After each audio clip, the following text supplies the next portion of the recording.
여러분, 드디어 뽕피드 센터 한화가 서울에 상륙을 했습니다. 여기는 63빌딩이에요. 짠! 정말 높죠? 이 63빌딩의 분관이었던 아쿠아리움, 이 뒤에 수족관이 뽕피드 센터 한화로 탈바꿈을 했고요. 다음 주에 공식 오픈이고 오늘은 5월 29일이에요. 아니 근데 뽕피드 센터가 도대체 뭐길래 그저께 제니도 오고 G드래곤도 오고 여기서 샤넬 쇼를 하고 심지어는 영화배우 틸다까지 와서 행사를 하고 가냐 궁금하셨을 것 같은데요. 뽕피드 센터는 파리에 있는 3대 미술관 중 하나예요. 루브르, 오르세, 그리고 뽕피드. 더 쉽게 얘기하면 프랑스 국립현대미술관이고요. 프랑스 국립현대미술관 전 라우디픽 더현대에서 했었죠. 그때 영상 보신 분들은 기억이 나실 거예요. 프랑스 국립현대미술관과 파리 뽕피두 센터는 같은 말이에요. 2025년 작년에 리노베이션을 위해서 문을 닫은 상태고요. 5년 동안 공사에 들어가요. 거기에 작품이 10만 점이 넘게 있거든요. 재공사가 들어가는 동안 그 작품들을 수정고에만 가지고 있기 너무 아깝잖아요. 그래서 그 작품들을 한국과 이렇게 공식적인 협업을 맺어서 4년 동안 대관 전시를 하기로 약속이 된 거죠. 뽕피두 한화가 생겼다고 해서 모네, 고흐, 모나리자 이런 작품들은 보실 수 없습니다. 르누아르도, 드가도 절대 볼 수 없어요. 실망하셨나요? 왜 볼 수가 없냐고요? 뽕피두가 시작하는 시점은 바로 현대미술이 폭발하던 순간부터예요. 1905년부터의 작품들이 소장이 되어 있습니다. 뽕피두는 20세기 이후의 미술을 소장하고 있는 현대미술관이에요. 대표적으로 피카소, 마티스, 살바도르 달리 현대예술가들의 작품을 보실 수가 있고요.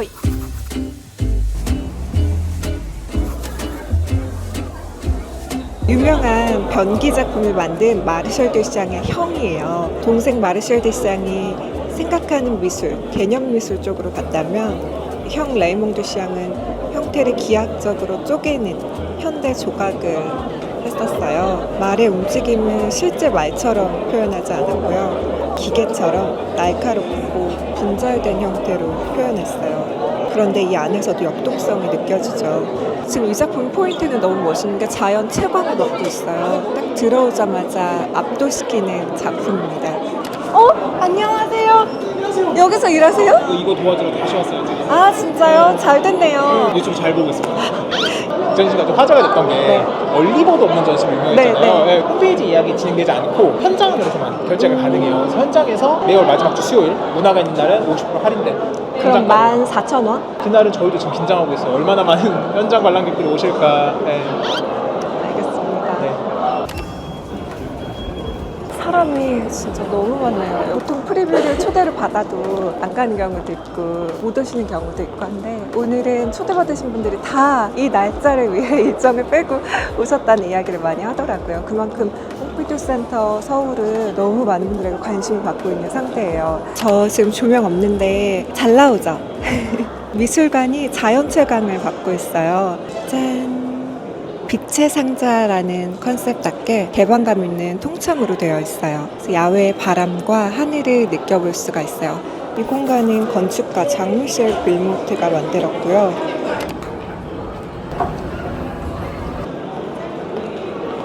감정을 가지고 그려낸 그림이다라는 걸 사실도 전통적으로 보았었던 여성의 누드와는 굉장히 차이를 보이고 있다는 걸 알 수가 있습니다. 한 걸음마다 아는 분들을 만나서 인사하느라 좀 다시 와야 될 것 같아요. 전체적인 느낌만 좀 보여드릴게요. 2층과 3층이 메인 전시실 2개로 나뉘어져 있어요. 각 500평의 규모예요. 일단 층고가 7m예요. 이따가 5m가 되는 대형 작품도 보실 수 있어요. 이번 첫 전시의 제목은 큐비스트 시각의 혁신가들입니다. 6월 4일부터 10월 4일까지예요. 이번 전시 다음 해가 뭐냐, 이걸로 내가 연간회원권을 끊냐 안 끊냐 고민을 하실 텐데 저 다음 전시 뭐 하는지 벌써 들었어요. 이거는 대회비 아니라 하나에서 알려주셨거든요. 그건 나갈 때 얘기해 드릴게요. 큐비즘의 창시자라고 할 수 있는 피카소와 브라크의 작품도 있고 후안 그리스 그리고 페르낭 레제도 있습니다. 피카소 외에 이 3명의 화가 정도는 들어보셨을 수도 있는데 그 외에 수십 명의 큐비즘 화가들을 알아가 볼 수 있는 전시회예요. 그리고 플러스 코리아 포커스라고 해서 한국 작가 11명, 그러니까 우리는 총 54명의 현대 예술가를 볼 수 있는 거죠. 큐비즘이 탄생한 도시 파리를 중심으로 1907년부터 27년까지 약 20년에 걸친 흐름을 폭넓게 조망하는 전시예요. 근데 이 원근법이라는 건 그 소실점이 핵심인데 피카소는 이 소실점을 하나, 단일 시점이 아닌 여러 개의 시점으로 두고 그림을 그리고 싶었어요. 예를 들어 우리는 고정된 카메라가 아니기 때문에 이렇게 지금 눈을 깜빡깜빡하면서 보고 있을 때도 나의 앞모습, 나의 볼, 나의 귀, 나의 뒷모습이 합쳐져서 인식이 되잖아요. 피카소는 그걸 분해해서 재구성한 그림을 그리고 싶어 했어요. 그 대표적으로 시작이 된 게 아비뇽의 처녀들인데 그 아비뇽의 처녀들에 나오는 여성의 흉상이에요. 전통적인 원근법이 깨져 있고 얼굴 정면 측면이 섞여 있죠. 아프리카 조각처럼 보이지 않으세요? 실제로 아프리카 조각의 영향을 많이 받아서 그린 그림이에요. 유리 없는 것 같이 보이죠? 유리 있어요. 그 반사되지 않는 비싼 미술관 유리를 사용한 거예요. 그래서 마치 유리가 없는 것처럼 정말 생생하게 보실 수가 있고요.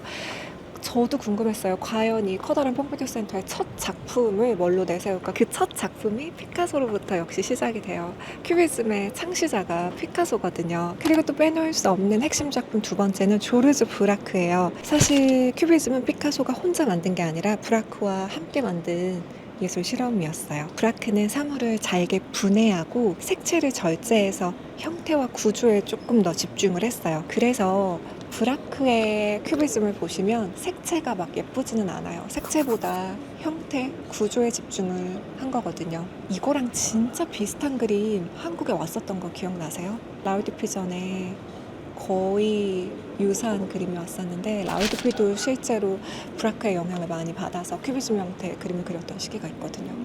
지금 제 뒤에는 들로네 작품도 있죠. 여기가 파리야 서울이야? 비행기를 타지 않고 폼피두에 있는 작품들을 그대로 볼 수 있다. 너무 대단한 일이고요. 그리고 공식적으로 폼피두가 전 세계에서 세 번째 분관을 대한민국 서울에 내준 거예요. 첫 번째가 스페인 말라가고요. 두 번째가 중국 상하이, 그리고 세 번째가 폼피두 센터 한화 서울이 된 겁니다. 거의 지금 루브르 모나리자 앞에 있는 것 같아요. 오픈하고 나면 얼마나 더 사람이 많을까요? 전시에 아쉽게도 완전한 카페라는 있지 않지만 이 작품도 하플이에요. 이 작품 앞에서 사진을 많이 찍으시더라고요. 로베르 들로네의 작품이고요. 큐비즘 하면 빼놓을 수 없는 대표 화가예요. 아니 근데 이것도 일단 작품 크기 보이세요? 높이가 2m가 넘고 가로가 4m가 넘어요. 피카소가 형태 그 대상을 분해했다면 들로네는 좀 달라요. 그 분해된 조각에 빛이랑 색의 에너지를 더 넣었어요. 그래서 우리가 앞에 본 작품보다 훨씬 더 색이 강렬하고 화려하죠. 새 여성의 누드 보이세요? 고전 회화, 이 전통의 상징을 에펠탑과 도시 풍경, 파리의 상징을 함께 결합한 작품이에요. 들로네의 작품이에요. 아까 봤던 작품도 들로네인데 이것도 들로네. 하지만 아까 본 건 로베르 들로네 남편이고요. 소니아 들로네. 이거는 아내예요. 부부가 화가였어요. 부부가 큐비스트였어요. 남편이 더 유명하긴 해요. 소니아 들로네는 아까 브라크랑 달리 형태보다는 색 자체가 만들어내는 움직임을 주목했어요. 멀리서 한번 보시면 정지된 그림인데도 불구하고 막 진동하고 팽이 돌아가는 것처럼 회전하는 듯이 보이잖아요. 들로네 부부가 발전시킨 오르피즘이에요. 큐비즘이라는 사조 위에 색채 리듬과 음악성까지 더한, 쉽게 말하면 피카소랑 브라크가 사물을 여러 각도로 좀 분리해서 보자라고 했다면 들로네 부부는 좋아, 근데 여기에 형태 말고 색 자체로만 또 움직이게 하자. 이게 오르피즘이에요. 그 다음으로 또 중요한 작품, 우리가 미술관에 가서 어떤 작품이 중요한지 힌트를 줘요. 단상이 하나 나와 있다거나 지금 이 작품도 이 작품 앞에 의자가 놓여져 있잖아요. 메인이다 라는 힌트를 주고 있어요. 밑에 사인 예쁘죠? 피카비아의 작품이에요. 프랑시스 피카비아. 뭘 그린진 몰라도 역동감과 에너지가 느껴지지 않으세요? 피카비아가 무용 공연을 보고 충격을 받았어요. 그래서 그 무용수를 초상화로 그린 게 아니라 큐비즘으로 바꿔버린 거죠. 그 춤에 나오는 리듬, 속도, 몸의 폭발적인 움직임을 그린 거예요. 그래서 그림을 보면 사실 무용수라는데 사람이 어디 있지? 싶어요. 근데 그게 정상이에요. 사람의 얼굴을 알아보게 그린 게 아니라 애초에 춤의 에너지를 추상적으로 그린 거니까요. 작품도 작품인데 공간 경험하러 꼭 와보셨으면 좋겠어요. 지금까지 서울에 이런 미술관이 없었잖아요. 목걸이를 한 여인이라는 피카소의 작품인데요. 얼마나 사람처럼 사실적으로 그렸냐가 아니라 형태를 찾아보는 데 재미를 느껴보세요. 모든 게 어렵다 하면 한 가지만 보시면 돼요. 큐비스트들은 묘사에 집중한 게 아니라 형태를 분해하고 재구성하는 거에 집중을 했다. 여기 얼굴에 옆모습 있죠? 눈 있죠? 그리고 귀, 왼쪽 얼굴 보이죠? 정육면체를 분해해서 재구성했다고 생각하고 보시면 훨씬 쉬울 거예요. 퍼즐 맞추는 듯한 재미가 있을 겁니다.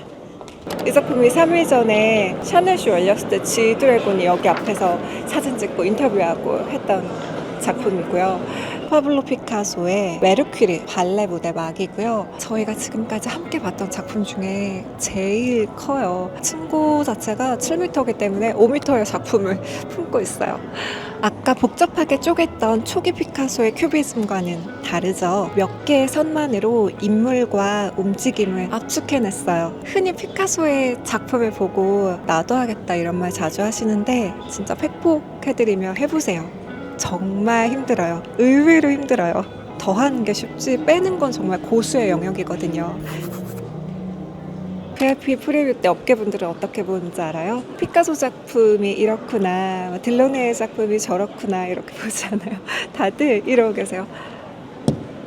이거 뭔지 자재 두들겨보고 방금도 계속 다들 여기 의자에 앉으셔서 만지면서 의자 소재 뭔지 확인해보시고 조명 위에 몇 개 달았는지 천장 얼만큼 뚫었는지 다들 이거 위주로 보시고 수다를 떨면서 봤어요. 뽕비도에는 이렇게 피카소나 브라크, 큐비스트 작가들뿐만 아니라 마티스, 살바도르 달리, 후안미로 이렇게 교과서에서만 보시던 작가들이 소장이 되어 있거든요. 그 작품들을 비행기 없이 만나볼 수 있다는 거, 현대미술의 흐름을 한 공간에서 느껴볼 수 있다는 장점이 너무 크고요. 뽕비도 센터 전시가 완전히 허들이 없다고는 솔직히 못하겠지만 이 허들을 뛰어넘어서 우리 한국 관람객분들에게 얼마나 많은 현대미술을 또 소개하게 될지, 그리고 서울에서 가장 힙한 장소가 될 것 같아요. 큐비즘은 다가올 시대의 표현이라고들 한다. 그러한 예언을 그대로 받아들일 정도는 아니더라도 그것이 인간 정신의 고양과 동시에 그 해방을 예고한다는 점은 분명하다. 이제 문 닫을 시간이 돼서 사람이 살짝 빠졌는데요. 마지막 4층 전시실로 올라가고 있어요. 이 위층에서는 큐비즘의 영향을 받은 한국 작가들의 작품을 전시하고 있네요. 아래에 있는 작품들보다 이 위에 한국 작가들 작품이 더 좋아요. 내부 공간이 너무 멋있네요. 여기 맨 2층으로 올라와서 피카소의 작품 보이시죠? 바로 내려다 볼 수 있고요. 여기서 무조건 찍으세요. 저는 여기가 숨겨진 포토존이라고 생각해요. 사람들의 풍경까지 작품이 되는 공간이에요. 여러분, 근데 뽕비두의 뜻을 아시나요? 사실 대통령 이름이에요. 한국으로 치면 이재명 센터 같은 거예요.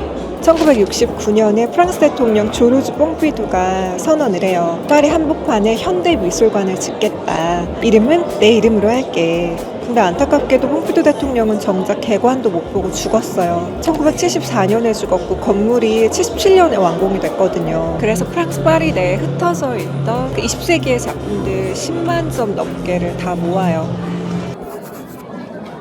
아트샵에도 사람 정말 많네요. 도록 68,000원이에요. 지금까지 본 도록들과 다르게 가격이 꽤 있네요. 6만원대 도록은 처음 보고, 근데 그만큼 두께감이 다르다.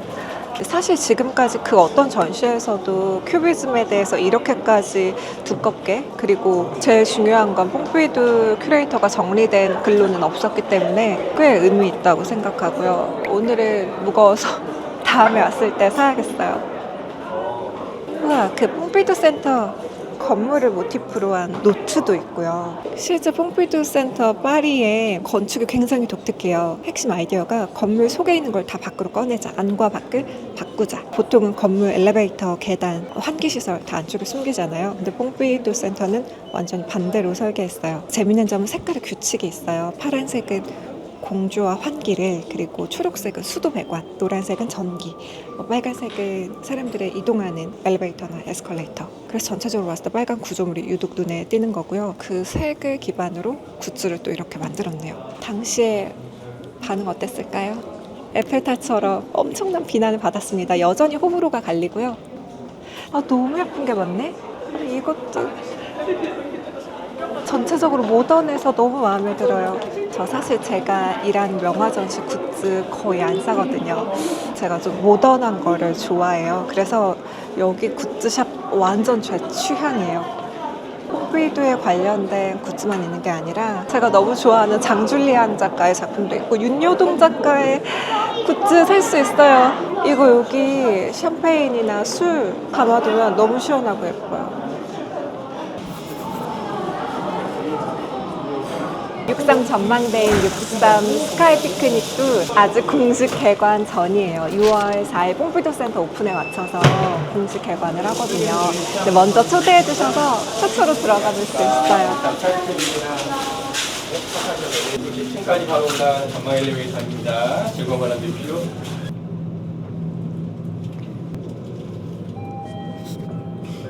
감사합니다. 완전히 사전 정보 없이 와가지고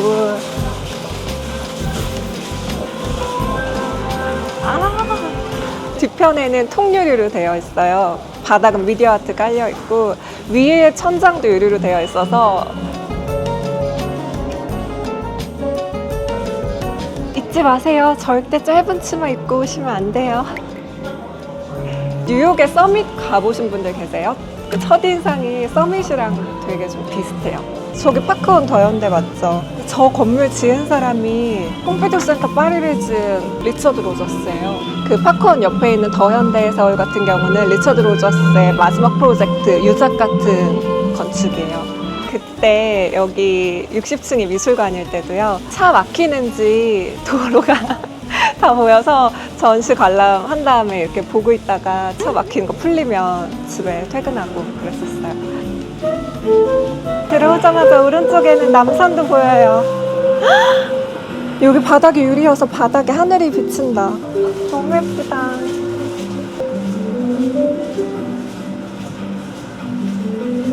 차 막히기 시작한다 이제. 이따 또 집에 갈 생각이 아찔하네. 여기서 천천히 쉬다 가야겠어요.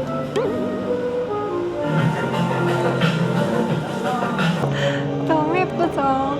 인터스텔라나 닥터 스트레인지 공간에 들어와 있는 것 같아요. 개인적으로 방문 추천 시간은 해질녘이에요. 노을 반사될 때 보면은 주황색, 핑크색 빛이 스며들면서 훨씬 더 아름다울 거거든요. 전시를 보시고 전시의 마무리로 여기에서 자연 경관 즐기면서 여운을 느끼면 딱일 것 같아요. 한화에서 큰일을 했네요. 우와! 우와! 너무 예뻐. 궁을 지금.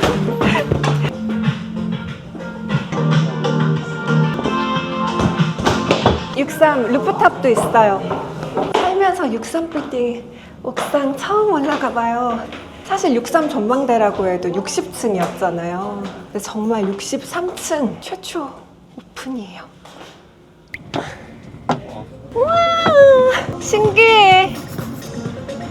진짜 TV로만 보던 그 헬기장이네. 그리고 데이트 코스로도 너무 좋은데 나는 엄마랑 아빠랑 와도 너무 좋을 것 같아요. 엄마 아빠 오면 아빠가 저거 다 알려주거든요. 저기 지금 뭐 짓고 있는 거다. 저기 신용증권이 원래는 저쪽에 있었는데 일로 옮겼다. 뭐 저 산이 무슨 산이다. 이번에는 남산 쪽. 확실히 이쪽이 예쁘다. 한강 너무 아름답다. 마음이 편안해져요. 여기 카메라 포토스팟이 정해져 있어요. 여기 딱 서면 서울의 전망과 함께 완전 쭈꾸미처럼 기념사진 남길 수 있어요. 귀 살짝 멍멍해요.